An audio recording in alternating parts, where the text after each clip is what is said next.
Welcome back to another episode of Halftime Adjustments. That's Your right. host, Eddie Arnell, G. Witt, my Tighten man up, Grover. baby. Tighten up. baby. We were gone for the last couple of weeks, but we're back. Oh, yeah. Another episode for you guys joining us tonight. A lot of things happening, man. A lot of things happening. Football season's right around the corner.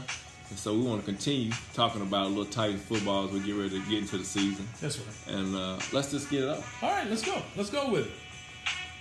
All right. Well, Grover, as we go today in today's show, we want to talk about some position breakdowns. We're going to break down position by position starting off tonight. All right. And we're going to talk about the offensive line. Hey, that's one of the most important parts. The offensive line, past couple of years of the team's been a strength. Yeah. And 2016, number one in the offensive line play. Mm-hmm. 2017, number 5 in the offensive line play. And so what do you expect in 2018? Well, again, you look at 2016, number one offensive line rated by Pro Football Focus, and which is a good thing. A lot of improvement, but you had to figure it was going to be a slight drop-off in 2017 because 2016 we surprised people. 2017 people are game planning for us. They know we have a strong offensive line, so now we're going against 8, 9, 10-man fronts. So you expect a little drop-off, and really to play the type of offense that we played and still be ranked number 5 in the NFL. Hey, 2018, the sky's the limit. They're changing the scheme. They're going from basically a push scheme to a zone blocking scheme. So it's going to be a little interesting this year and see how the running game pans out.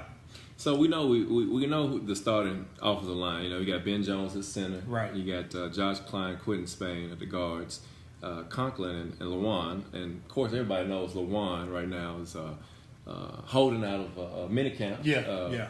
And potentially hold out of training camp if he's not getting his big contract he's expecting. Well, I understand what he's trying to do, but the thing to remember is that he still is under contract. I think his contract is for $9+ million to be paid this year. Mm-hmm. So, I understand what he's doing, and I know that John Robinson wants to get it done because you need that anchor on the left side to protect your quarterback. So, I expect it to get done before training camp starts. He made all the OTA practices except for minicamp. Right. So I'm expecting to see him there. So I guess the biggest question mark on that starting 5 is Conklin, beside Lawan. We expect him to miss the first 4 games, recovering from the ACL surgery. How do you think that's going to affect the chemistry of the line? Well, it's going to be a little different because right now you could probably pencil in Dennis Kelly to start at right tackle since he played that position for him. Last year he played actually both sides of the line, right tackle and left tackle. So you can kind of see him being in there. But what John Robinson did this offseason was bring in more depth to the offensive line. Mm-hmm. So we definitely have one. We signed Kevin Panfield, who came from Tampa Bay. He can play all 5 positions. Right. Guard, tackle, center. Mm-hmm. And then you have Xavier Suafilo, who can actually play in the interior of the line, play guard, both guards. So you got a little bit more depth there, plus with the guys they already had. Mm-hmm. So you're looking for, it's going to be a pretty good season, I think, for the offensive line. I think the continuity is going to be the biggest issue with Jack Conklin being out, but they are expecting him. He's the only one they really expect not to be ready to come training camp, but they are expecting him to probably be ready sometime in the season.